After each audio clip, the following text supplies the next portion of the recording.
Drake, what you doing, bro? This wasn't the plan that we made. What is cool, credit people over the channel? It's your boy, Bobbalam, and in today's video, we got another news compilation video talking about 3 separate topics. One being Drake, like what the hell is going on with his new cover art that's apparently confirmed for Certified Boy Lover, the album dropping this Friday. We'll get into that. Also, Kanye West beefing with his label Universal over apparently dropping the album without his permission, but then there's like a little bit of nuance saying that maybe Kanye was trying to drop it due to something that we found out actually that Kanye said himself before that drama started. And then we got a little Uzi Vert pink tape update. All right, people, so firstly, we all know that Drake was planning, or the supposed release date for Certified Boy Lover, the album that Drake has been trying to drop for the last year and a half, ever since like January, and then probably before that last year as well, but then the pandemic hit. But he just posted on his Instagram essentially confirming this date of September 3rd. So what people are saying is that potentially also confirming that he scared Kanye out of dropping this Friday, and that is why Kanye's label dropped yesterday on Sunday as opposed to Friday, because they weren't gonna play any part in Kanye and Drake's fake beef. But anyway, the real significance in this album announcement by Drake is the cover art that he posted with a bunch of baby mama emojis, or just pregnant women in general. Because dude literally for the past 2 years has been shaving a big ass heart in his head, probably spending more than however much I've made in the past 2 years total just on his haircut, shaping that shit up. Yet all he could come up with for the cover art for his last album, supposedly, allegedly, was a bunch of emojis that anybody could make. Literally just go in your iMessage, find the pregnant woman, and there's all shades of skin and hair colors that you can change it to. Now, people were hating on the Kanye cover art just being all black after the red and gray original Donda cover art, as well as the sunset one that was before that. However, I don't know about y'all, but the black cover art for Donda is way better than this emoji one. Like, this ain't the real Drake. This is fucking Drake Bell after all of those allegations were proven that he was touching little kids and shit. So at first, after seeing this Bolshevik ass cover art, everybody was like, nah, Drake is probably just trolling. He's probably dropping on September 3rd, aka this Friday. But there's no way that Drake, after 2 years of a rollout, is using that as the official cover art. However, we go to the Tidal official Twitter account. You see, verified. And if you don't know what Tidal is, it is the official streaming platform owned by Jay-Z.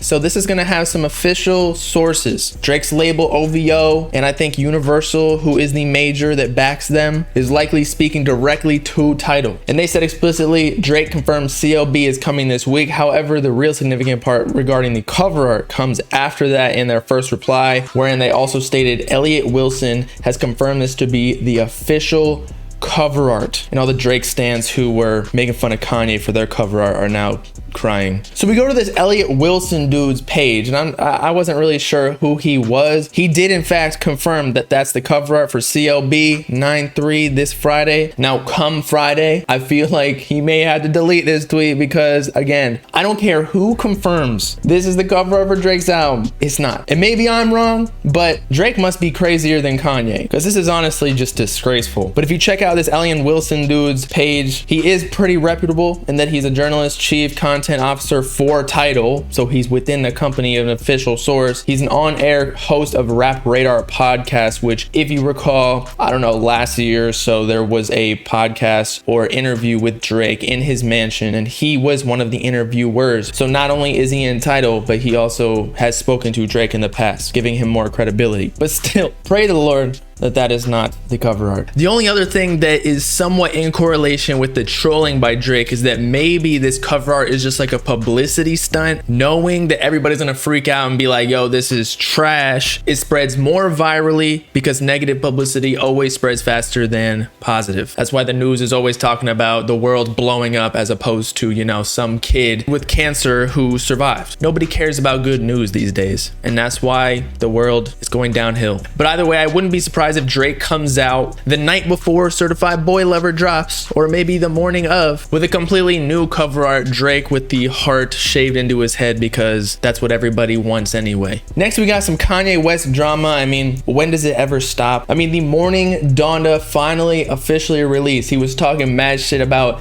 the baby's manager not clearing his feature on Jail Part 2 on the album, which is very useful information that we'll discuss in a minute. For in fact, Kanye claims that the album wasn't even supposed to drop yesterday. He posted on Instagram, Universal put my album out without my approval and they blocked Jail 2 from being on the album. So now he's shifting the blame from the baby's management to Universal, who he also had some beef with. If you remember, he posted like I don't even know, 150 page of his contract with Universal on Twitter, trying to expose the whole music industry for enslaving artists, which may or may not be true, but still, just saying there's a little bit of history with this beef. But as we mentioned a little bit earlier, if he posted on Instagram just hours before this saying that Universal was not supposed to drop the album. However, when the album was released, he claimed that the baby's manager wasn't clearing the feature and that's why Jail Part 2 wasn't playable at first. Wouldn't that mean that he was trying to drop the album, or he did drop the album? It was just explaining why one song wasn't available. So he had the full intentions of dropping the album, yet he's claiming Universal wasn't supposed to drop it yet. Something is fishy here. But then again, maybe Universal blocked the baby feature after him getting canceled like 2-3 weeks ago. Still don't make sense completely though. But lastly, but not least, we got some Lil Uzi Vert news in that we've been anticipating this Pink tape because we're not sure how he's gonna come on the beats, pause, since there's been a lot of controversy in the Uzi fan base of how quality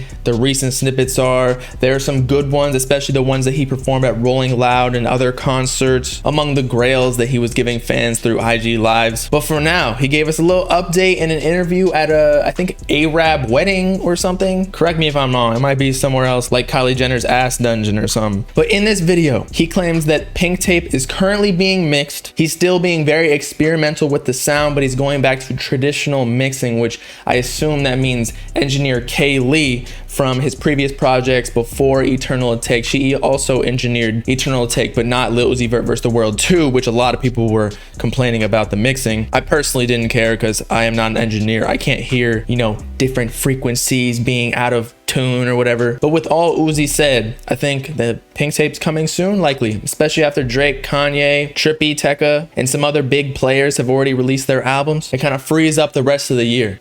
And what's the update on the mixtape you got coming out? The Pink tape? Yeah, the Pink tape. Well, it's going through mixing process, because last time I dropped the album, it did really well. It was actually my highest selling album, but it was a little bit experimental on the mixing part, not the actual music. So this time I went experimental on the music and traditional on the mixing. Got you. On a scale of 1 to 10, how you feeling about it? I'm feeling really good. Usually I'll pump myself up even if I don't feel really good, and I'll be like, oh, this is it. Notice how the interviewer asked how Uzi was feeling about the album, but we actually got a statement directly from Uzi in one of his group chats, and that he gave a little comparison to Donda. Some people got mad claiming he was delusional. I mean, I don't see anything wrong with being a little bit confident about your music, but I guess people in the Instagram group chat said Donda hard as fuck, no kizzy, yo Uzi, and Uzi responds, I'ma fry that shit. I don't know about y'all, but after the review I gave yesterday, that shit gonna be hard to beat for like an 8.5 to 8.7 rating. Donda was really good. I don't care if y'all hype beasts or whatever don't like it, because it wasn't that type of album. It was like more introspective and dedicated to his mom. But we'll see. And the thing is, it doesn't mean Uzi's like delusional. He could just be trolling, because after all, he was taking somewhat shots at Kanye, whether it was serious or a joke, saying that he's a fake pastor and then making fun of his head bag mask thing. But it looks like some fans were a little bit ticked off, so maybe they were big Kanye fans more so than Uzi, saying, you wonder why I lost respect for Uzi? This is why. Having a delusional ego is a problem. Again, I don't think he has a delusional ego. I think he's just trolling. He's being confident in his own music. If you don't think you're the best artist out while you're an artist, at least artistically, not necessarily numbers wise, then you shouldn't be doing it. That's just my opinion though. Isn't it called like main character syndrome or something that kids are saying on TikTok? But either way, y'all let me know what you think about all these topics. Do you think Drake is gonna actually drop that cover art with all of the pregnant women for Certified Boy Lover? Or you think this is just trolling, even though it was confirmed by Tidal and one of of their directors or whatever. Also, do you think that Kanye's label dropped the album without his permission? Watch Kanye literally roll back in the album, taking away all the blessed music from our ears. At least someone like screen record or download it, YouTube to MP3 that shit. Cause no way in hell am I giving it back, Kanye. I'm sorry. And then what you think about the Uzi situation? Is Pink Tape gonna be better than Donda? A mixtape better than a classic album? Cause I don't know, it's gonna be hard to beat. It's been your boy Bobbalam signing off. Make sure to like and subscribe and join the Bob Gang if you with it. Peace out, clap you. Know what I'm saying?